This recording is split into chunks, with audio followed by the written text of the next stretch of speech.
देखिए नया chapter start करना है आज, ठीक है। Body fluids and circulation.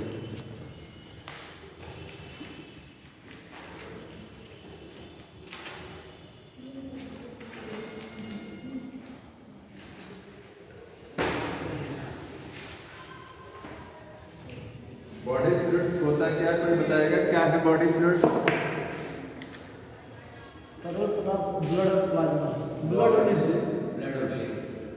Body के अंदर जो लिक्विड्स हैं they called body fluids, blood और लिम्फ। ये क्या है? बॉडी फ्लूइड है जो बॉडी में एक जगह से दूसरी जगह किसी मटेरियल को ट्रांसपोर्ट कराता है।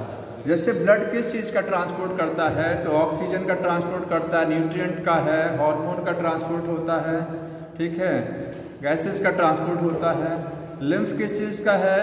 लिम्फ भी कई चीज़ों को ट्रांसपोर्ट करता है। फॉर एग्जांपल वेस्ट प्रोडक्ट को ट्रांसफर कर रहा है। ये सब क्या है? बॉडी फ्लूइड है, ब्लड और लिम्फ।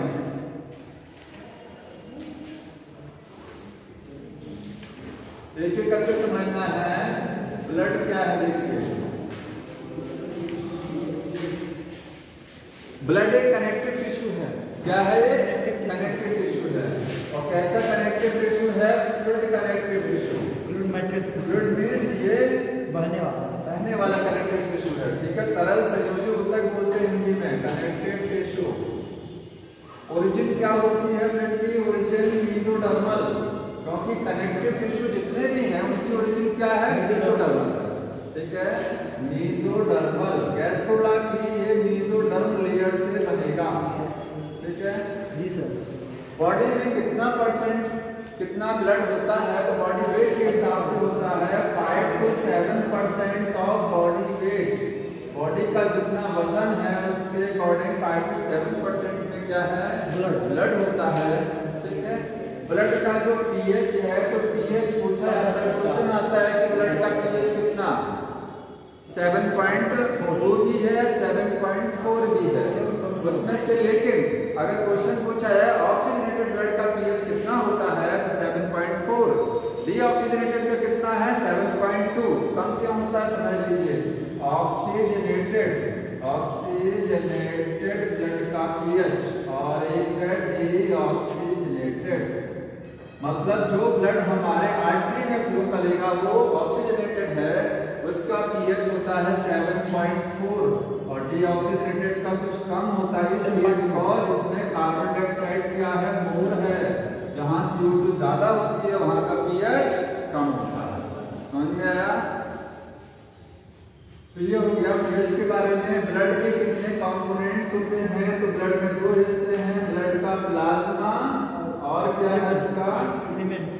हाँ, फॉर्म्ड एलिमेंट्स बोलते हैं, फॉर्म्ड एलिमेंट्स।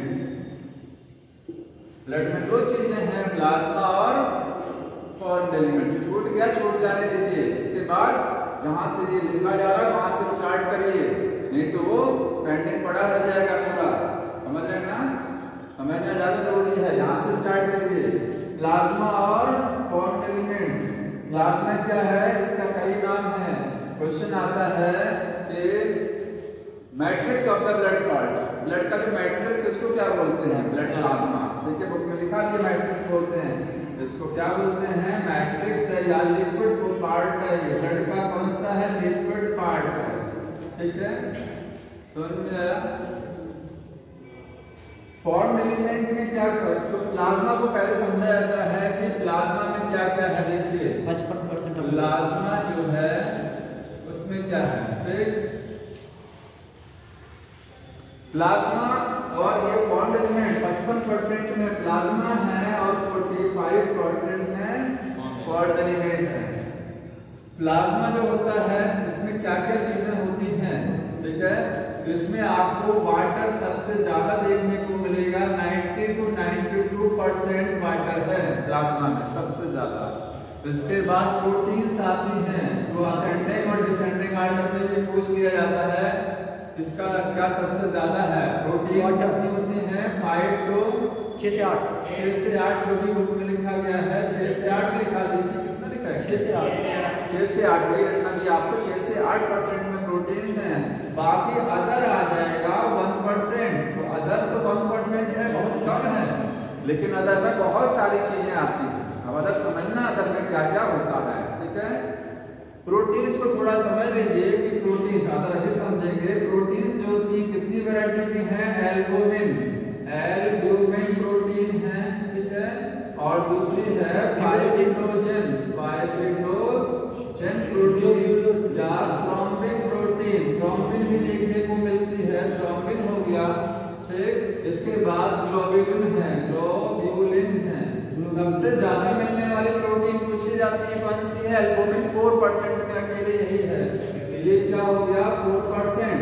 और ये सबसे स्मॉलेस्ट भी है, सबसे छोटा प्रोटीन साइज का सबसे छोटा है ब्लड का। ब्लड की सबसे छोटी प्रोटीन और सबसे ज्यादा मिलने वाली प्रोटीन है, ठीक है।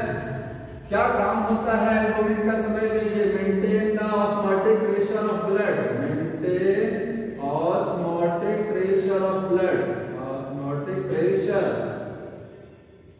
Of blood. ब्लड का ऑस्मोटिक प्रेशर मेंटेन करता है। ऑस्मोटिक प्रेशर का मतलब आयंस की कंसंट्रेशन होती है, ठीक है। और जिसके साथ में आगे लिखेंगे and along with bicarbonate.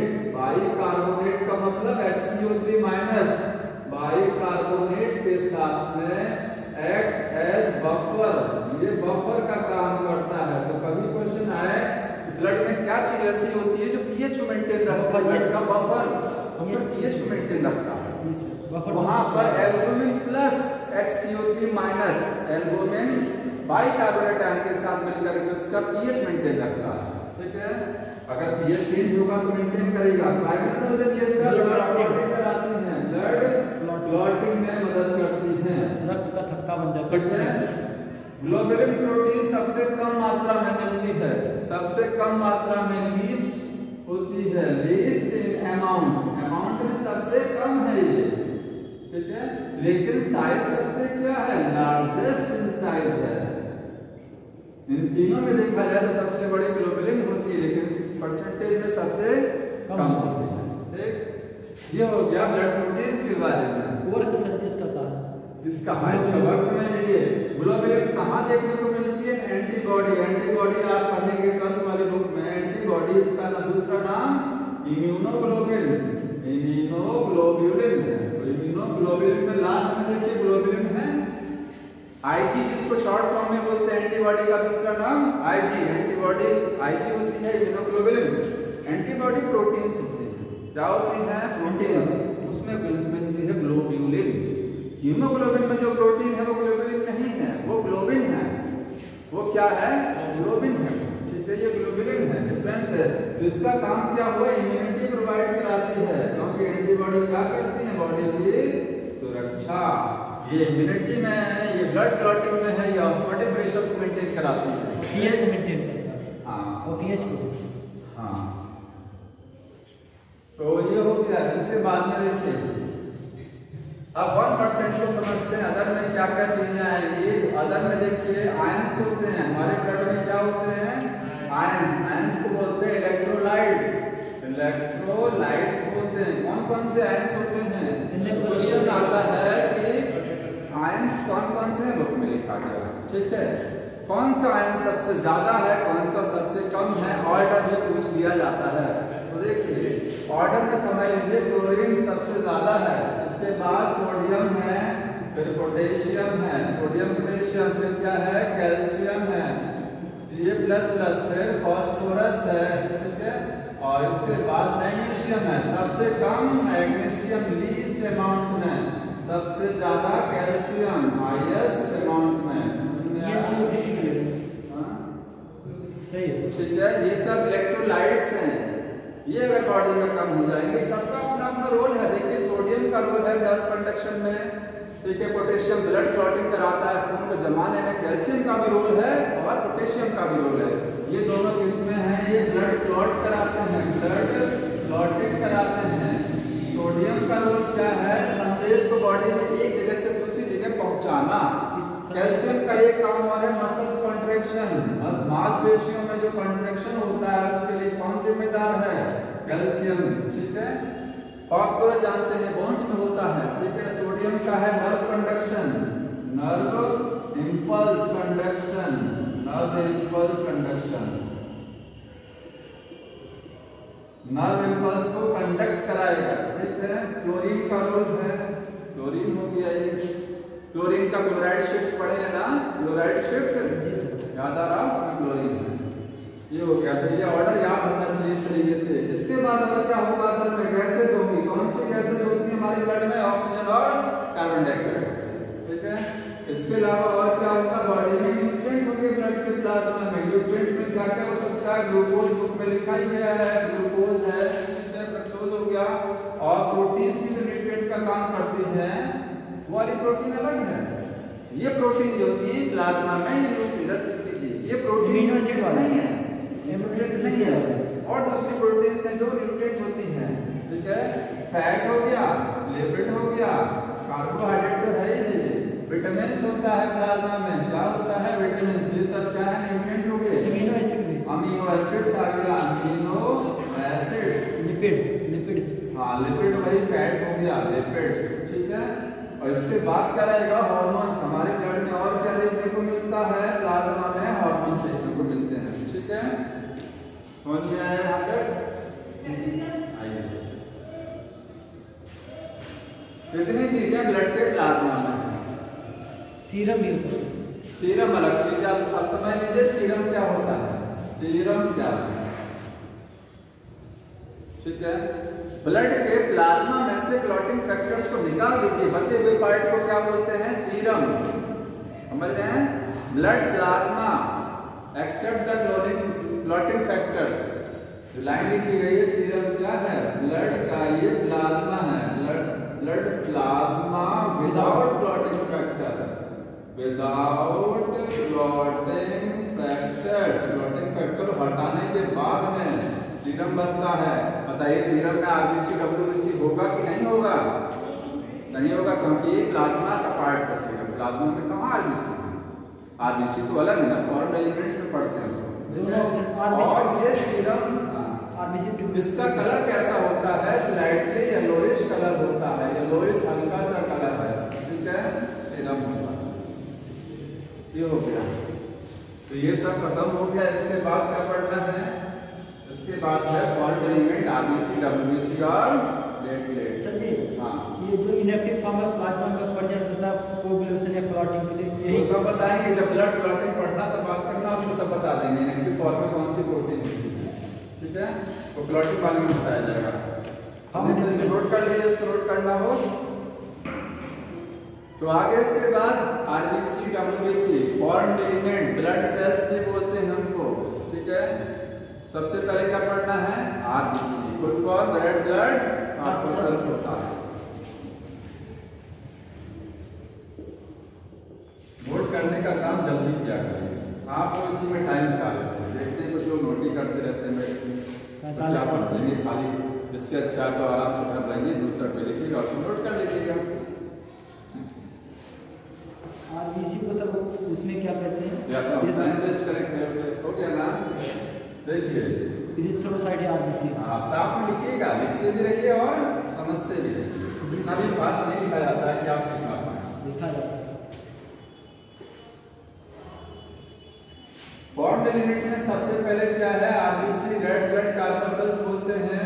RBC या ब्लड कहाँ बनता है, बोन मैरो में। तो आरबीसी का फॉर्मेशन सीधे कहीं लिख लीजिएगा, ब्लड कहाँ बनता है, जो ब्लड हिस्सा है ये कहाँ बनेगा, सिंथेसिस कहाँ होती है इसकी, तो इसकी सिंथेसिस है वो, अगर कहेंगे कि फिटस में कहाँ बनता है, लिवर, स्प्लीन में। अर्ली एम्ब्रियोनिक कंडीशन में ब्लड कहाँ बनता है, early embryonic condition, early embryo समझ रहे हैं, जब लिवर नहीं बना है, शुरुआती भ्रूण की अवस्था जो होती है जिसको अर्ली एम्ब्रियो बोलते हैं। अर्ली एम्ब्रियो गैस्ट्रुला बन गया, उसके बाद आगे डेवलपमेंट चल रहा है, तो उसमें अर्ली एम्ब्रियो उसी को बोलते हैं, शुरुआती भ्रूण जो होता है अर्ली एम्ब्रियो, वहां पर लिवर नहीं बना रहता, कोई बॉडी का अंग नहीं बना है, तब कहाँ ब्लड बनेगा। तो शुरुआत कहाँ से होती है, योग से होती है, योग सैक।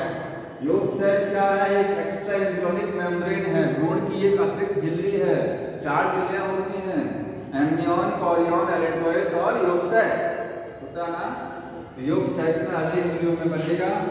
हो गया। इसके बाद फीटस में कहाँ बनेगा? फीटस में बनेगा, लीवर में बनेगा, लीवर में और साथ में स्प्लीन जिसको ग्रेवियार्ड ऑफ आर्टरी बोलते हैं। और आफ्टर बर्थ कहाँ बनेगा? तो बोन मैरो में। ठीक है, आफ्टर बर्थ बनेगा ये बोन मैरो में। ये ब्लड के सिंथेसिस है। ठीक है, आरबीसी जो होती है इनका लाइफ स्पेन कितना होता है? 120 डेज का जीवन काल होता है। संख्या कितनी होती है? 5 से कितना लिखा गया? 5 से 5.5 मिलियन है। और किसमें? पर cubic millilitre of blood, 1 millilitre cube of blood में कितनी आरबीसी नॉर्मल हेल्दी पर्सन में होती है? आरबीसी कैसी होती है? पता है, बाइकॉन्केव है। बाइकॉन्केव सबको पता है। ठीक है, आरबीसी में न्यूक्लियस नहीं होता है, कोई भी सेल ऑर्गन नहीं होता निचोड़ RBC except the camel. Camel की आरबीसी न्यूक्लिएटेड होती है। ठीक है, तो मैमेलियन आरबीसी जो होती है, मैमेलियन आरबीसी, मैमल्स की आरबीसी की बात हो रही है। अगर कहा जाए फ्रॉग की आरबीसी में न्यूक्लियस है, फ्रॉग मैमल नहीं है ना। बर्ड्स की आरबीसी में न्यूक्लियस है, लेकिन मैमल्स की आरबीसी में न्यूक्लियस नहीं होता। वो भी कौन सी आरबीसी? निचोड़ वाली। ठीक है, आरबीसी में नो न्यूक्लियस, कोई न्यूक्लियस नहीं है, कोई सेल ऑर्गन नहीं है। ठीक, एक्सेप्ट कैमल बोलेंगे, कैमल भी एक मैमल है, उसमें होता है। Except camel. क्या कह रहे हैं बताइए? तो आरबीसी रेड बोन मैरो दिया है तो उसका मतलब क्या? हाँ, रेड बोन मैरो दिया है तो बोन मैरो रेड किसी का होता है। देखिए, आरबीसी में न्यूक्लियस नहीं है तो आरबीसी में श्वसन कैसे होता है? रेस्पिरेशन। तो रेस्पिरेशन लिखेंगे, एनाएरोबिक है। रेस्पिरेशन कौन सा वाला होता है? एनाएरोबिक। आता है क्वेश्चन, आरबीसी में कौन सा श्वसन होता है? क्योंकि इसमें माइटोकॉन्ड्रिया नहीं है। एनाएरोबिक क्यों है? बिकॉज माइटोकॉन्ड्रिया एब्सेंट होता है, एरोबिक नहीं होगा ना। रेड साइकिल नहीं चलेगा, केवल ग्लाइकोलाइसिस चलेगी बस। ठीक, अब आरबीसी की संख्या इंपॉर्टेंट होती है। आरबीसी का अगर संख्या बढ़ती है, अगर आरबीसी का नंबर बढ़ता है तो उसके लिए एक टर्म यूज किया जाता है, इरेथ्रोसाइटोसिस। इरेथ्रोसाइटोसिस, साइटोसिस का मतलब ही होता है कोई चीज बढ़ना। इसको बोलते हैं, इसी का दूसरा नाम है पॉलीसाइथीमिया। पॉलीसाइथीमिया का मतलब increase in the RBC content. क्या सर? आरबीसी का बढ़ना ही 5.5 मिलियन से अगर आरबीसी ऊपर निकल गई है, ज्यादा हो गई है, तो इसको बोलते हैं इरेथ्रोसाइटोसिस। इरेथ्रो मींस आरबीसी होता है। ठीक है, और आरबीसी का घटना, अगर आरबीसी कम हो गई है ब्लड में, इससे कम हो गई है, 5 मिलियन से नीचे हो गई है, तो इसको बोलते हैं इरेथ्रोसाइटोपिनिया। इरेथ्रोसाइटोपिनिया बोलते हैं। समझ में आया? ठीक, आरबीसी में क्या होता है? तो आरबीसी में होता है हीमोग्लोबिन। क्या होता है? हीमोग्लोबिन। एक आरबीसी में कितना हीमोग्लोबिन होता है? 1 आरबीसी कंटेन 1 आरबीसी में आपको 280 मिलियन हीमोग्लोबिन के मॉलिक्यूल मिलेंगे। बताइए कितना हीमोग्लोबिन होता है? 280 मिलियन हीमोग्लोबिन 1 आरबीसी में। ठीक है, और आरबीसी और डब्ल्यूबीसी का रेशियो भी कभी कभी पूछा जाता है कि हमारी बॉडी में आरबीसी और डब्ल्यूबीसी का रेशियो अनुपात क्या होता है? तो अनुपात होता है 600:1। याद रखिए, किसका? 600:1 का अनुपात आरबीसी और डब्ल्यूबीसी का है, क्योंकि आरबीसी मिलियंस में है, डब्ल्यूबीसी हजारों में है। 6 से 8000 डब्ल्यूबीसी होती है 1 millilitre cube of blood. Sir haemoglobin किसका? अनुपात निकालेंगे डिवाइड करके ना, इतने इसको डिवाइड करेंगे 6000 से, कितना आएगा? क्या करेंगे? हीमोग्लोबिन किसे कहते हैं उसके लिए भी अलग बनाएंगे। हीमोग्लोबिन किसे कहते हैं? आयरन कंटेनिंग पिगमेंट होता है, एक वर्णक है जिसमें आयरन होता है, जो ऑक्सीजन को पकड़ता है, कार्बन डाइऑक्साइड को कैच करता है, ट्रांसपोर्ट कराता है। समझ में आया? क्या क्या करता है? Transport of O2 and CO2। O2 और CO2 को ट्रांसपोर्ट करेगा। ठीक, ये हो गया आरबीसी के बारे में। समझ में आया? Yes sir. आगे डब्ल्यूबीसी। अभी इसको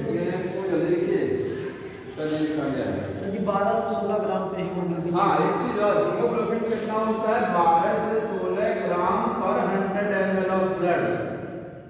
100 ml ब्लड में आपके 12 से 16। फीमेल्स में हीमोग्लोबिन कम होता है, मेल्स में ज्यादा होता है। फीमेल्स में लगभग होता है 12 से 14 मिलेगा और 14 से 16 मेल्स के लिए है। फीमेल में कम इसलिए होता है क्योंकि मेंस्ट्रुअल साइकिल में ब्लीडिंग होती है, बहुत सारा ब्लड लॉस हो जाता है, हीमोग्लोबिन कम रहता है।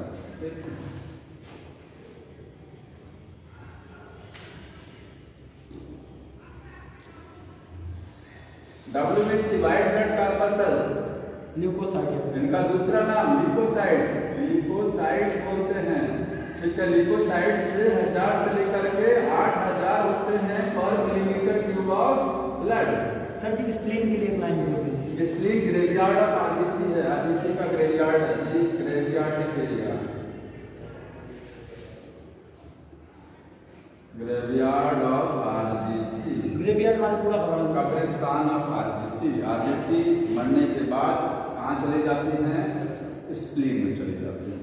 ठीक है, स्प्लीन एक लिम्फॉइड ऑर्गन भी होता है, कई चीज है, लिम्फॉइड ऑर्गन है, वहाँ WBC बहुत ज़्यादा इकट्ठी रहती है।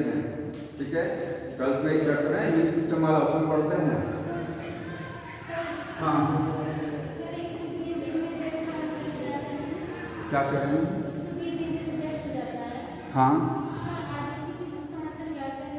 आरबीसी का जीवन काल है। आरबीसी बन गई आज तो 120 दिन बाद तो खत्म कहानी उसकी, मर जाएंगे और फिर काम नहीं करेंगे। तब प्लीहा में चली जाएंगी। उसके बाद वहाँ से ऐसा नहीं, वहीं इकट्ठी नहीं रहेगी जीवन भर, ब्लड सर्कुलेशन के रास्ते वहाँ से बॉडी से बाहर पास आउट हो जाती है वो किसी फॉर्म में। हाँ, किसी फॉर्म में निकलेंगी, वहाँ से हट जाती है, टेम्पोररी स्टोरेज में वहाँ से। आज भी WBC का इतना हो गया, लाइफ स्पेन कितना होता है? 1 से 2 डेज, 1 से 2 दिन तक WBC क्या है? लाइफ स्पेन है। ठीक है, इधर देखते रहो, ये देखें उनसे क्या रहे हैं। WBC हो गया, WBC की अगर संख्या बढ़ रही है, WBC बहुत ज्यादा हो गई, इम्यूनिटी बहुत, तो ल्यूकोसाइटोसिस, एरिथ्रोसाइटोसिस बोलते थे, यहाँ ल्यूकोसाइटोसिस, ल्यूकोसाइटोसिस WBC का बढ़ना। इरिथ्रोसाइटोसिस, इरिथ्रो टर्म यूज किया था उस पे ना, जिसके लिए ल्यूको टर्म यूज करेंगे, साइटोसिस सभी में रहेगा। ठीक, WBC बहुत ज्यादा बढ़ गया है। कैंसर के केस में, ब्लड कैंसर में WBC बहुत बढ़ जाता है, उसके लिए टर्म होता है ल्यूकेमिया। ल्यूकेमिया, ल्यूकेमिया का मतलब बहुत ज्यादा बढ़ गया है। ठीक है, ल्यूकोसाइटोसिस नहीं होती है फिर सर। हाँ, ब्लड कैंसर ही है। WBC का घटना ल्यूकोसाइटोपिनिया, ल्यूकोसाइटोपिनिया जैसे वहां था इरिथ्रोसाइटोपिनिया। ठीक है, अब बुक में जो लिखा गया वो देख लीजिए। WBC के टाइप लिखे गए हैं। WBC कितने प्रकार की है? कलरलेस हीमोग्लोबिन की नहीं कमी है, कलरलेस होती है, थोड़ा इसमें हीमोग्लोबिन नहीं है तो कलरलेस है। ठीक है, कुछ चीजें पढ़ लिया नहीं सर, जो आसान चीजें हैं वही छोड़ी जाती हैं, जो आसान चीजें उसको नहीं बताया मैंने। WBC को 2 कैटेगरी में डिवाइड किया गया है, ग्रेन्युलोसाइट्स और क्या है? ग्रेन्युलोसाइट्स। 2 प्रकार की WBC। ठीक है, ग्रेन्युलोसाइट का मतलब होता है ऐसी WBC जिनके अंदर ग्रेन्यूल्स होते हैं, दाने होते हैं, छोटे छोटे प्रोटीन के दाने हैं। ठीक है, इसमें ग्रेन्यूल्स मिलेंगे देखने को, ग्रेन्यूल्स प्रेजेंट होता है। ग्रेन्यूल्स क्या है? ये प्रोटीन है ये। ठीक, और इसमें ग्रेन्यूल्स एब्सेंट होते हैं, ग्रेन्यूल्स एब्सेंट। किसका साइटोप्लाज्म क्लियर होगा इसमें से? ग्रेन्युलोसाइट का कि ये ग्रेन्युलोसाइट का? ए वाले का, क्योंकि उसके साइटोप्लाज्म में दाने नहीं है, एकदम क्लियर साइटोप्लाज्म, इसका ट्रांसपेरेंट नहीं होता है। ठीक है, ट्रांसलूसेंट होता है। अब इसको 3 कैटेगरी में डिवाइड किया गया है, बेसोफिल, एसिनोफिल और न्यूट्रोफिल। तो पहले है इओसिनोफिल्स। सर जी एक पॉइंट में बोला गया कि क्या बहेगा क्या नहीं बहेगा, लिखा है ग्रेन्यूल्स प्रेजेंट है, ग्रेन्यूल्स एब्सेंट है। ग्रेन्यूल्स क्या है? प्रोटीन्स। बताओ मैंने क्या किसका? Cytoplasm clear, not clear, cytoplasm clear, उसका साइटोप्लाज्म क्लियर।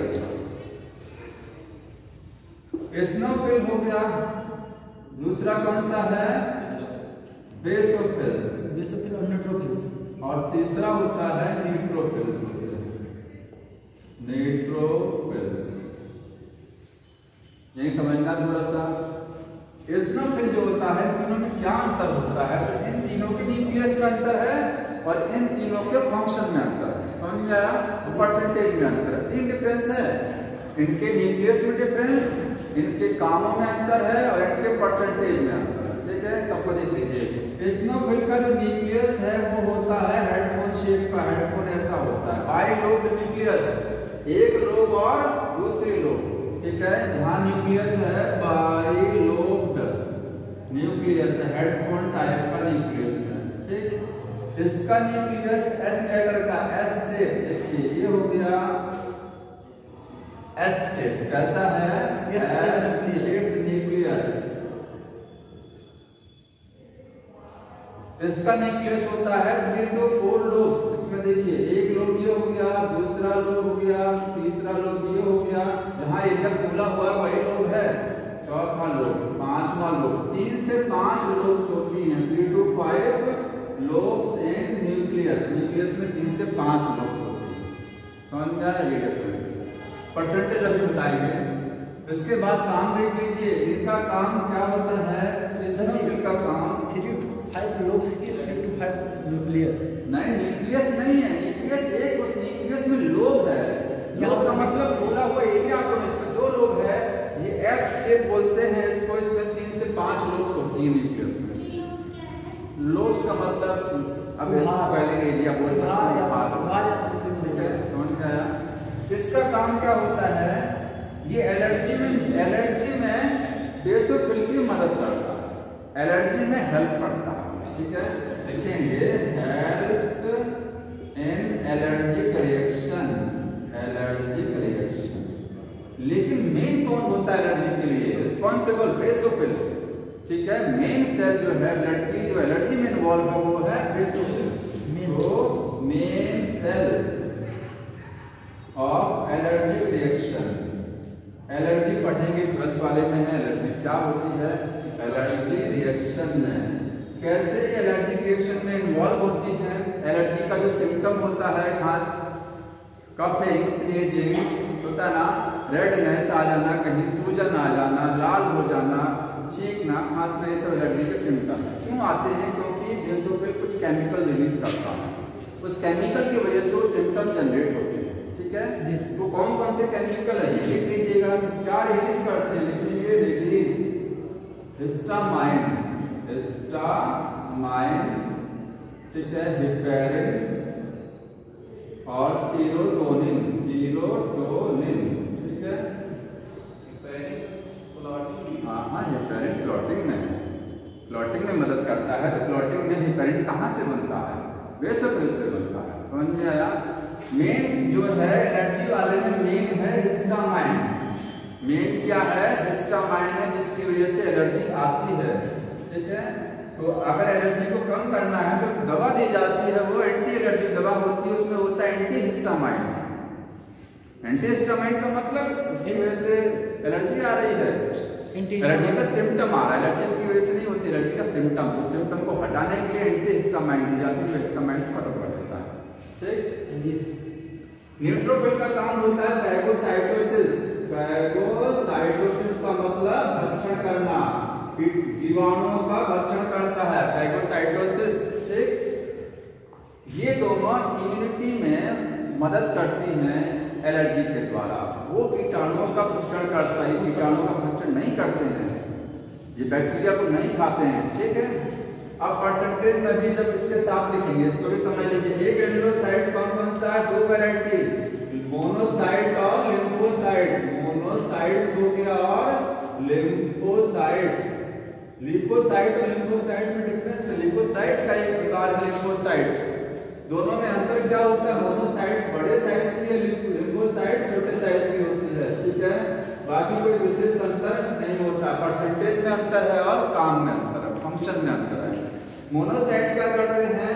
ये लिखेंगे फैगोसाइटोसिस, ये भी करते हैं। फैगोसाइटोसिस भक्षण ये भी करते हैं।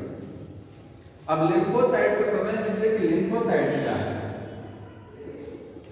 लिम्फोसाइट्स कितनी कोशिकाएं भक्षण करती हैं ब्लड की? 2, न्यूट्रोफिल और मोनोसाइट। ठीक है, न्यूट्रोफिल और मोनोसाइट जो है फैगोसाइटोसिस करते हैं। नोट करके। हाँ, अरे वो बोला मैंने कर ही दिया, मास्टर दिख रहा है। लिम्फोसाइट क्या करेगा? लिम्फोसाइट में कैटेगरी है 2 प्रकार की, टी लिम्फोसाइट और बी लिम्फोसाइट। होता है ना, टी और B lymphocyte. T lymphocyte short form में लिख दे रहे हैं और बी लिम्फोसाइट मेन फंक्शन बता रहे हैं। टी लिम्फोसाइट 2 प्रकार की, टीएच, टीसी और टीएच।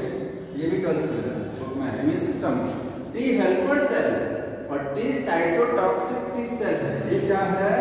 टीसी का मतलब cytotoxic T cell. Cytotoxic T cell है ये। और ये क्या है? Helper T cell. Helper T cell. ठीक है, हेल्पर क्यों बोलते हैं? क्योंकि ये किसी की मदद करेगा। नहीं, बी सेल की मदद करता है। किसकी हेल्प करता है ये? बी सेल की। किसके लिए? एंटीबॉडी बनाने के लिए। बी सेल क्या करती है? एंटीबॉडी। हमारी बॉडी को सुरक्षा 2 तरीके से मिलती है, या तो एंटीबॉडी बनेगा शरीर में, और फैगोसाइटोसिस भी जो होती है उसमें कीटाणु का भक्षण होता है, जीवाणुओं का, और यहाँ जीवाणु डायरेक्ट मार दिए जाते हैं। एंटीबॉडी क्या है? प्रोटीन है, अभी बताया था। हाँ, नहीं, टीसी को नहीं बताता, समझ रहे ना। टीएच इसकी मदद करेगा, एंटीबॉडी। अगर टीएच मदद नहीं कर रहा तो एंटीबॉडी अकेले बी सेल नहीं बना सकता है, समझ रहे ना। एंटीबॉडी क्या है? वेपन है पैथोजन को मारने के लिए। टीसी क्या कर देगा? टीसी डायरेक्ट मारेगा पैथोजन को, डायरेक्ट किल कर पैथोजन। सर ठीक है। हाँ, टीएच को बी लिम्फोसाइट पे क्यों ले गए हैं? हाँ, टीएच को बी लिम्फोसाइट की तरफ क्यों ले गए हैं? क्योंकि टीएच हेल्प करता है बी सेल का, हेल्प करता है किसका? बी लिम्फोसाइट का। समझ में आया? इसके लिए एंटीबॉडी फॉर्मेशन। ठीक, टीसी क्या करता है? डायरेक्ट किल पैथोजन। पैथोजन को डायरेक्ट मारता है। कैसे? उसकी बॉडी में छेद कर देता है डायरेक्ट। हाँ, बाय क्रिएटिंग पोर। छेद बना देगा। कैसे? ये केमिकल बनाता है, परफोरिन केमिकल। और विथ परफोरिन का मतलब ही है कि परफोरेशन का मतलब होता है छेद करना। ठीक है, तो टीसी क्या करेगा? ये क्रिएट करा देगा पोर, किसमें? छेद पैथोजन में। किसी कोशिका में, और कोशिका मर जाएगी। किस प्रकार की कोशिका को ये किल कराता है? 2 तरीके की कोशिका। या तो ये कैंसर सेल को मारेगा, लिखेंगे किल कैंसर सेल, कैंसर सेल को मारेगा, या वायरस इन्फेक्टेड सेल को मारेगा, जिस सेल में वायरस का इन्फेक्शन हो गया है, इन्फेक्टेड सेल। समझ में आया? 2 प्रकार के सेल को ये मारता है, वायरस इन्फेक्टेड सेल और कैंसर सेल। कैंसर एक प्रकार वायरस है कि नहीं, कैंसर किस प्रकार का सेल है? कैंसर हमारी बॉडी के सेल जो नॉर्मल है वही जब एबनॉर्मल हो जाती है कैंसर सेल बोल देते हैं, लगातार डिवाइड करती रहती है। और वायरस सेल बाहर से आती है। वायरस सेल नहीं है वो। कैंसर क्या है? कैंसर नहीं समझ रहे हैं, जब पढ़िएगा समझ में आ जाएगा। कैंसर इस वाले चैप्टर में पढ़िएगा।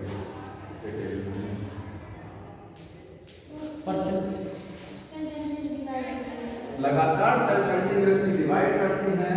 कैंसर होता किससे है? तो कैंसर बहुत सारे एजेंट हैं, लाइट अल्ट्रावायलेट रे से कैंसर हो रहा है, केमिकल से हो रहा है, फिजिकल, केमिकल, बायोलॉजिकल एजेंट से होता है। बायोलॉजिकल में वायरस आता है। ये बी लिम्फोसाइट एंटीबॉडी बनाएगा।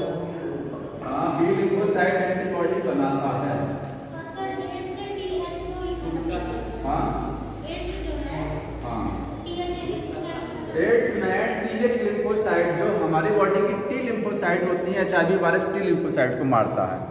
टी लिम्फोसाइट, टी में कौन सी वाली? टीएच वाली। टीएच टीसी दोनों को मारेगा, उसमें कोई स्पेशल नहीं है। वो लिखा रहता है केवल टी लिम्फोसाइट को किल करता है।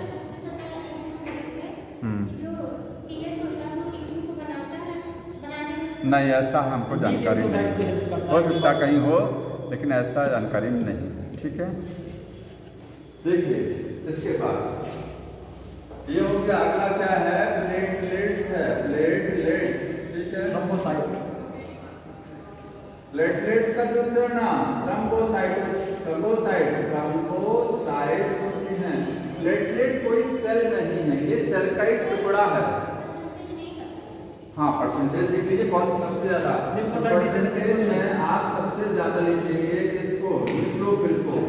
न्यूट्रोफिल, ठीक है, न्यूट्रोफिल्स हो गया। उसके बाद में लिम्फोसाइट, शॉर्ट फॉर्म में लिख रहे हैं। उसके बाद मोनोसाइट, ठीक है, उसके बाद एसिनोफिल, उसके बाद लास्ट में आता है बेसोफिल।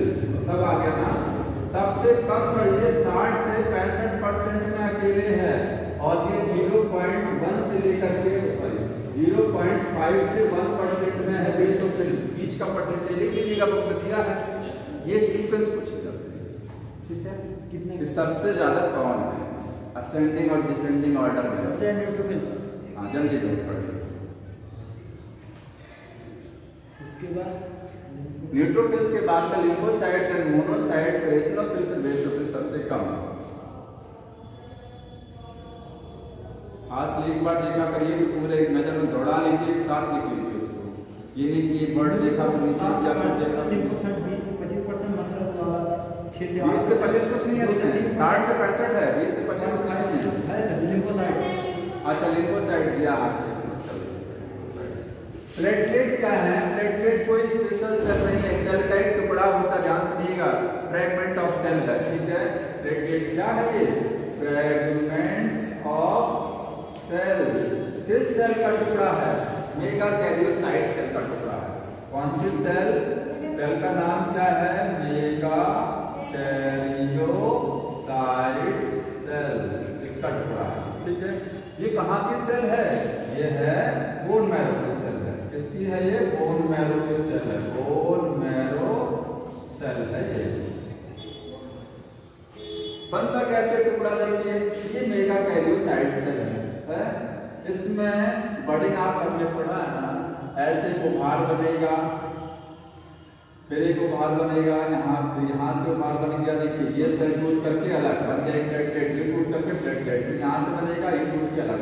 इसी सेल से बड़े प्रोसेस से क्या बनता रहता है? प्लेटलेट टूट करके प्लेटलेट बनती रहती है, ठीक है। प्लेटलेट की संख्या कितनी होती है? कितनी लिखी गई है? 1.5 लाख से 3.5 लाख होती है। अंडरलाइन कर दीजिएगा, उसमें से टाइम वेस्ट होता है लिखने में। 1.5 इसको अंडरलाइन करके लिख लेना, अंडरलाइन कर लो, बाद में लिख लीजिएगा। 1.5 लाख को 3.5 लाख बनने में होगा। अगर प्लेटलेट की संख्या घटती बढ़ती है तो उसको क्या बोलते हैं? तो प्लेटलेट्स जो है इंक्रीज। हाँ, अगर इंक्रीज कर रहा है तो थ्रोम्बोसाइटोसिस, क्योंकि थ्रोम्बो वर्ड इसी के लिए यूज किया था, थ्रोम्बोसाइटोसिस है। और अगर ये घट रहा है तो थ्रोम्बोसाइटोपिनिया।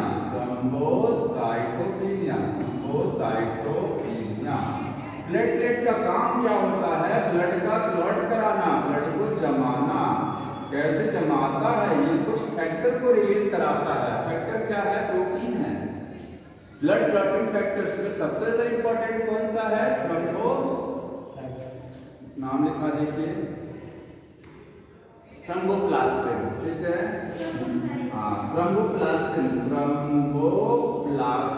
एक फैक्टर का नाम है जो प्लेटलेट के थ्रू रिलीज किया जाता है, ठीक है। जो ब्लड थ्रोम्बिन, प्रोथ्रोम्बिन, ये सब जब खून कैसे जमता है ना, अगला वाला तो समझिएगा थ्रोम्बिन क्या है, ठीक है। वही प्लेटलेट नहीं बनाता है। थ्रोम्बिन, प्रोथ्रोम्बिन ये प्लेटलेट नहीं बनाता है, ठीक है। प्लाज्मा में है, वहां से नहीं बनते, लिवर के द्वारा बन के आते हैं। ये कौन बनाएगा? थ्रोम्बोप्लास्टिन प्लेटलेट बनाएगा। ये नहीं बनेगा तो खून ही नहीं जमेगा। सर जी, मेगाकैरियोसाइट्स, हाँ, बोन मैरो की सेल का नाम है, सेल ऑफ बोन मैरो, जो प्लेटलेट को बनाती है, ठीक है। स्पेशल फॉर्म है। हाँ, किसके लिए कैसे क्या लिखिए? Cell of bone marrow, cell of bone marrow. हाँ। आगे है ब्लड ग्रुपिंग। अगला जो टॉपिक दिया है वो क्या है? ब्लड ग्रुपिंग है। ABO ब्लड ग्रुपिंग, जो ब्लड ग्रुपिंग है, ठीक है। कितने टाइप के ब्लड होते हैं तो देखिए, आराम से चल रहे हैं। ब्लड ग्रुपिंग के बारे में जिस पर एबीओ के हो। ब्लड ग्रुप को 4 तरीके के हैं, किसने डिस्कवर किया था? लैंडस्टीनर। तो बाय लैंडस्टीनर साइंटिस्ट ने डिस्कवर किया था 4 टाइप के ब्लड। अभी एबीओ ना बताइए, पहले ब्लड ग्रुप के बारे में 3-4 लाइन उसमें बताइए, तब एबीओ होती है। ब्लड ग्रुप किसने डिस्कवर किया? लैंडस्टीनर ने। रक्त समूह बोलते हैं, 4 तरीके का रक्त समूह है, उन्हीं को समझना है, ठीक है? A blood group, B blood group, A B और ओ। यहाँ पर सब 2 ग्रुपिंग दिया है, एबीओ और आरएच। अरे आरएच अभी बता रहे हैं, ये एबीओ ब्लड ग्रुपिंग है, ये क्या है? एबीओ वाली है। आरएच को आगे बताएंगे इसके बाद बताएंगे। यहाँ से हम लोग अलग करके समझ नहीं पाएंगे। समझ ऐसे पाएंगे ब्लड ग्रुपिंग 2 प्रकार की है, एक है एबीओ और एक क्या है? RH blood grouping. हम लोग एबीओ समझ रहे हैं कि एबीओ क्या होता है, ठीक है? एबीओ ब्लड ग्रुपिंग में 4 तरीके के ब्लड ग्रुप होते हैं, 4 तरीके के हैं, ठीक है? ए बी, एबी और ओ। और ए ब्लड, यहाँ पर आप लिखेंगे antigen on RBC, antigen on, ये बुक में टिक कर लीजिएगा, लिखिएगा नहीं, सब दिया एंटीजन ऑन आरबीसी, उसमें टिक करिए, सब वही लिख रहे हैं। एंटीबॉडी लिखने से ज्यादा समझना जरूरी है। सर जी किसके लिए बता रहे हैं? ब्लड एबीओ चालू हो गया ना, एबीओ चालू हो गया, एबीओ चालू हो गया, बुक निकाल लीजिए, सेव लिखा रहे, सेव क्लिक करिएगा ज्यादा। लेकिन सर आप तेज काफी चल रहे हैं, सही है, लेकिन तेज कुछ नहीं चल रहा है, जितना तो लग रहा है तेज चल रहा है। नहीं सर सही है, लेकिन छोड़ेंगे नहीं, छोड़ेंगे कुछ नहीं हम, तो आप पढ़ाई छोड़ेंगे। जैसे हमने इसलिए कहा क्योंकि वही बुक में लिखा गया है। अभी घंटा भर छापेंगे, हमको बहुत स्लो चलना पड़ेगा, समझिए ज़्यादा, मैटर को समझिए जो हम कह रहे हैं। आप लिखेंगे कम, समझेंगे ज़्यादा, उसमें लिखा है मत लिखिए। ए ब्लड ग्रुप का मतलब क्या होता है? किसी का ब्लड ग्रुप ए है तो बोलते हैं, ए का मतलब क्या है? उसकी आरबीसी जो होगी, उस पर्सन की जो आरबीसी होगी, अरे क्यों लिख रहे हैं? हमको नहीं लिखा तो मैं बोल रहा, सुन रहे हो ना? जो ए ब्लड ग्रुप है उसके ब्लड में, उस पर्सन के ब्लड में जो आरबीसी है, उस पर एंटीजन कौन सा है? ए है। तो एंटीजन ए है। एंटीजन क्या होता है? प्रोटीन है, ठीक है? ए एंटीजन, एंटीजन में लिख दे रहा हूँ, आप एंटीजन पैर लगा के लिखिए। एंटीजन होता क्या है? एंटीजन प्रोटीन, ठीक है? एक मिनट यहाँ लिखिएगा, एंटीजन क्या है? प्रोटीन है, ठीक है? ये प्रोटीन होता है। इस एंटीजन का नाम होता है, एंटीजन जो होता है इसका दूसरा नाम एग्लूटिनोजन, एग्लूटिनोजन एंटीजन का दूसरा नाम। एंटीबॉडी का दूसरा नाम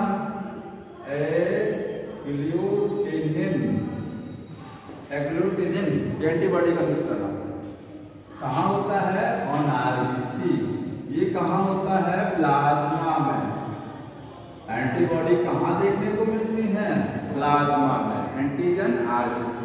जैसे मान लीजिए हमारा ब्लड ग्रुप ए है, तो हमारे ब्लड ग्रुप में, ब्लड में जो आरबीसी होगी उस पर कौन सी वाली प्रोटीन लगी होगी? ए वाली प्रोटीन। इस प्रोटीन का नाम क्या है? ए है, ठीक? एंटीजन ये हो गया blood group A. A double जी है, क्यों नहीं है? हाँ सब जी है, वो क्यों नहीं है? कोई एग्लूटिनिन है, जी है, ठीक है? अब देखिए एंटीजन ए है, एंटीजन कहाँ होता समझ में आ गया आपको? एंटीबॉडी प्लाज्मा में है, तो एंटीबॉडी इसको बोलते हैं एंटी ए, एंटी बी। क्या बोलते हैं? Antibody B. उल्टा होता है, सेम होगा तो खून जम जाएगा। अगर एंटीजन ए है तो प्लाज्मा में एंटीबॉडी बी होगी, इसको शॉर्ट फॉर्म में आप बी लिख सकते हैं। स्मॉल लेटर में लिखना है तो बी भी लिखा जा सकता, फिर एंटी नहीं लगाएंगे तो एंटी नहीं लिखा जाएगा, एंटी बी लिखा जाएगा या फिर खाली बी लिखा जाएगा। दोनों ग्रुप इसी वक्त लिख लीजिए। हाँ ठीक है, लिख रहे हैं, एक सेकंड पहले समझ लो। बी वाले में क्या होगा? बी होगा एंटीजन आरबीसी और इसमें होगा एंटी ए होगा, ठीक? ए भी है तो एंटीजन दोनों होगा, A and B.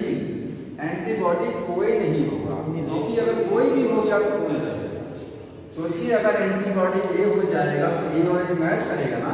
Same antigen same antibody आपस में क्या करते हैं? रिएक्शन करते हैं, सेम एंटीजन और सेम एंटीबॉडी। ए है तो ए नहीं होना चाहिए, बी है तो बी नहीं होना चाहिए, इसका मतलब कुछ नहीं होगा, नील होता है, कोई एंटीबॉडी नहीं है। और ओ है तो नील एंटीजन, एंटीजन कोई होता ही नहीं है, वो वाले में कोई एंटीजन नहीं है, एंटीबॉडी कौन सा होगा, दोनों। जब कोई नहीं है तो दोनों रह सकते हैं आराम से, तो ए भी होगा और बी, एंटी ए और एंटी बी दोनों। समझ में आ रहा है?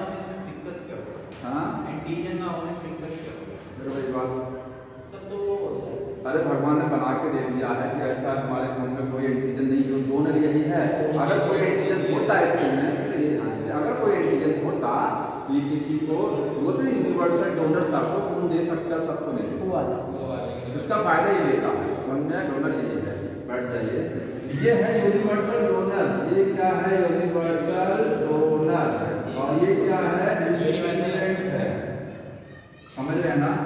डोनर क्यों है, क्वेश्चन आएगा, मान लीजिए कि डोनर क्यों है, बताइए। क्योंकि इसके जहां जहां नील है, नील की वजह से डोनर है ये। हाँ, इसमें एंटीजन नहीं है, इसलिए डोनर है। वो रिसिपिएंट क्या है, उसका एंटीबॉडी नील है, इसलिए क्या रिसिपिएंट है। लेकिन अभी आपको ये चीज नहीं समझ में आ रही होगी कि ये नील है तो यहाँ पे डोनर, उसको क्यों नहीं बनाया डोनर, ये भी तो सकता है ना। अभी समझ में आएगा कि ये डोनर क्यों होगा। ठीक, तो डोनर है, सबको दे सकता है। आप देखिए, ए वाला जो है, ए वाला ब्लड किससे ले सकता है, लास्ट में कॉलम बनाना, किस किस से ले सकता है, ए से तो लेगा ही, साथ से उससे भी लेगा, वो सबको देगा। बी वाला जो है, बी से तो लेगा ही, साथ में उससे भी लेगा। ए बी वाला रिसिपिएंट है, सबसे लेगा, सबसे लेगा, मींस ए बी और ओ सबसे लेगा ब्लड। ये ओ वाला किससे लेगा, देगा सबको, और लेगा केवल वो से, क्योंकि ए का नहीं दिया सकता है, सेम ब्लड को दिया जा सकता है, सेम को दे सकते हैं। ये तो रिसिपिएंट है, इसको तो सब कुछ दे दो, लेकिन इसको सेम ही दिया जाएगा ना। ओ यहाँ पर भी तो सेम है, ए वाले को ए का, हाँ, वो तो रखा गया क्योंकि डोनर है, वो यहाँ तो केवल हो गया। समझ में आया? ये हो गया। अब बताइए यहाँ से हमको एक चीज कि मान लीजिए किसी का ब्लड ग्रुप बी है और इसको बी वाले का ब्लड हम ए बी को दे रहे हैं। बी वाले का ब्लड किसको दे रहे हैं, ए बी। ए बी क्या होता है, यूनिवर्सल रिसिपिएंट होता है ना। तो अब बताइएगा इसमें कौन सा एंटीजन होगा, ए, एंटीबॉडी कौन सी होगी, बी होगी, ठीक है। सॉरी, एंटीजन बी होगा, जैसे हमने बोला वैसे सब बोल दिया, ये बी है होगा, एंटीजन सेम होगा ना, जो ब्लड ग्रुप वही एंटीजन, बी एंटीजन, एंटीबॉडी कौन सी, ए बी, अपोजिट हुआ। इसमें बताइए एंटीजन कौन सा हुआ, ए और बी दोनों हुआ ना, और एंटीबॉडी नील, एंटीबॉडी नील, यहाँ नील है, यहाँ एंटीबॉडी कौन सी, ए। अब देखिएगा कैसे रिसिपिएंट बन गया, जबकि ये बी वाला ए वाला तो मैच कर गया। देखिए से ये एंटीजन है, एंटीबॉडी, जैसे एंटीजन एंटीबॉडी रिएक्ट करता है, कभी एंटीजन एंटीजन रिएक्शन करता है, एंटीबॉडी एंटीबॉडी। सेम एंटीजन, देखिए same antigen same antibody, A antigen है तो एंटीबॉडी नहीं होना चाहिए, हाँ तो है, बताइए तो कैसे रिसिपिएंट हो गया, कैसे रिसिपिएंट हो गया, बताएगा। ये तो मैच करके आते हैं, जब जाना चाहिए कौन, हाँ क्या कह रहे हैं, कुछ कह रहे थे। बी वाला एंटीजन दोनों का सेम हो जाएगा, इसलिए नहीं होगा। बी वाला नहीं, इससे मतलब लेना देना नहीं है, बस एक लाइन है इसमें। अब कोई भी क्रॉस करा के देखेंगे ना, वो वाला ही भी फंस जाएगा मैटर, वो वाले का डोनर है ना, ये भी डोनर नहीं माना जाएगा। देख लीजिए वो है, वो उनका ब्लड सबको दे सकते हो, वो में A antibody, B antibody, antigen क्या है, नील है ना। ओ का ब्लड जब हम कहते हैं ए को दे सकते हैं, ठीक है। तो एक में एंटीजन कौन सा होगा, ए, एंटीबॉडी कौन सी होगी, बी। देखिए बी एंटीबॉडी है ये, ए एंटीजन देखना, और ए एंटीबॉडी मिल क्या, बताइए, ये नहीं जानने का कर, ये कैसे डोनर हो गया। फिर यहाँ भी तो सेम एंटीजन सेम एंटीबॉडी आ रहा ना, तो कैसे डोनर हो गया ये। तो सॉल्यूशन क्या इसका, डोनर का एंटीबॉडी कंसीडर नहीं किया जाता है। डोनर हम अपना खून दे रहे हैं तो हमारा एंटीबॉडी नेग्लेक्ट माना जाता है, नेग्लेक्ट, समझ रहे हैं ना। जैसे डोनर कौन सा हुआ यहाँ पर, इसमें डोनर क्या है, बी है ना, ये वाला है, इसका एंटीबॉडी ये नेग्लेक्ट करेंगे तुरंत, कंसीडर नहीं करेंगे, माइंड में आप नहीं रखेंगे। माइंड में रखेंगे तो क्रॉस गलत हो जाएगा। आप कोई समस्या नहीं है, हटा दिया इसको। आप कहाँ ये मैच करेगा? एंटीजन आपस में रिएक्ट नहीं करते, एंटीबॉडी है नहीं है। यहाँ डोनर कौन हुआ? ये इसकी एंटीबॉडी निगलेक्ट मान लीजिए। अब ये रिएक्शन करेगा आपस में, कोई रिएक्शन करने वाला बचा जाएगा ना। तो क्यों नेगलेक्ट मान लेते हैं? क्योंकि डोनर की एंटीबॉडी रिसिपिएंट के प्लाज्मा में जाकर के डिसॉल्व हो जाती है। हम अपना खून इनको दे रहे हैं तो हमारे जो एंटीबॉडी होगी ब्लड की, वो इनके ब्लड में जाकर के क्या हो जाएगी? डिसॉल्व हो जाएगी, कोई एक्शन नहीं कर पाएगी। एंटीजन काम करेगा हमारा, ठीक है, और इनकी एंटीजन भी काम करेगा, इनका एंटीबॉडी भी काम करेगा, हमारा एंटीबॉडी नहीं काम करेगा, वो डिसॉल्व हो जाएगा जाकर के प्लाज्मा में। समझ में आया? तो यहाँ एक लाइन नोट कर लीजिएगा कि एंटीबॉडी डोनर का शुड नॉट कंसीडर नहीं करते हैं, कंसीडर एन ब्लड ट्रांसफ्यूजन।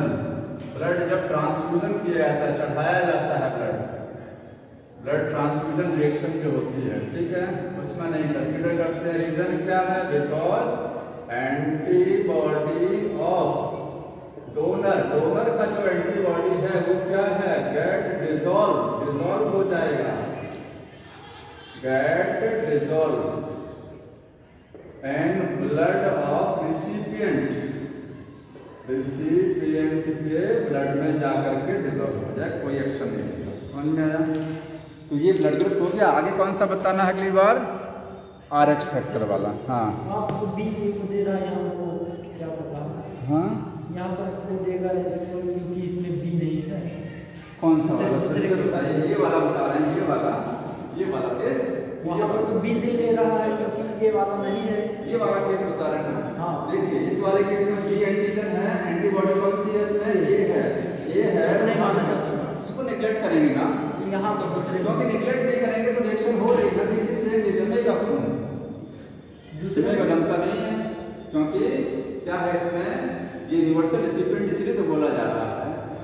तो समझ में आया कि एक ही रेसिपिएंट क्यों होता है? क्योंकि एक ही में कोई एंटीबॉडी नहीं है, नील एंटीबॉडी है, सर, ठीक है। तो एंटीजन तो कोई भी चला जाए ना, एंटीबॉडी में एंटीबॉडी कोई नहीं है, कोई भी एंटीजन चला जाएगा, क्या कर लेगा? कुछ नहीं कर पाएगा। लेकिन वो में तो कोई एंटीजन नहीं। हाँ ठीक है, हमारा ब्लड है वो, हम इनको ब्लड दे रहे हैं, हमारे ब्लड में वो ब्लड है, सुन लीजिए ध्यान से, कोई एंटीजन नहीं, कोई एंटीजन नहीं है, एंटीबॉडी दोनों है, एंटीबॉडी दोनों है, जा करके इनके ब्लड में घुल जाएगा, डिसॉल्व हो जाएगा, कोई काम नहीं करेगा, समस्या ही खत्म, कोई एक्शन नहीं होगा ना। इसलिए तो डोनर है हम ना। डोनर क्यों है? क्योंकि हमारी एंटीबॉडी किसी कर्म लायक नहीं है। हमारी एंटीबॉडी जब ब्लड दी जाएगी तो कोई एक्शन करेगा ही नहीं, हमारे अंदर दोनों है लेकिन किसी मतलब का वो नहीं बचा है। सर ऐसा कब कहा जाता है कि सेम वाला नहीं दिया जाता? सेम वाला तो दिया जाता है blood. Same antigen same antibody आपस में रिएक्शन करती हैं, जब सेम, जहाँ सेम की बात आ जाती है, ब्लड यही तो मैच कराते हैं ब्लड में। ब्लड क्लॉटिंग ए सेम जो एंटीजन वही वाला एंटीबॉडी नहीं होना चाहिए, एंटीबॉडी सेम नहीं होना चाहिए, तभी क्लॉट होता है सेम वाले, बाकी कोई दिक्कत नहीं है, ठीक है। बाकी इसके बाद बचता है पॉजिटिव नेगेटिव वाला। पॉजिटिव है ए पॉजिटिव बी पॉजिटिव, तो उसमें RH फैक्टर होता है। ये लाइन दे दीजिए, क्या है? कौन सा? कौन वाला किसको नहीं दे सकेगा? एंटीजन या antibody? Same antibody react with the नहीं, antibody react with the same antigen, antibody react with the same antigen के साथ रिएक्ट कर जाती है, and blood get clot, blood जम जाएगा। Antibody react with the same antigen and blood get clot, क्या कर जाएगा? क्लॉट कर जाएगा। समझ में आ रहा है? क्लॉट बन जाएगा, नुकसान, मर जाएगा आदमी, नुकसान करेगा।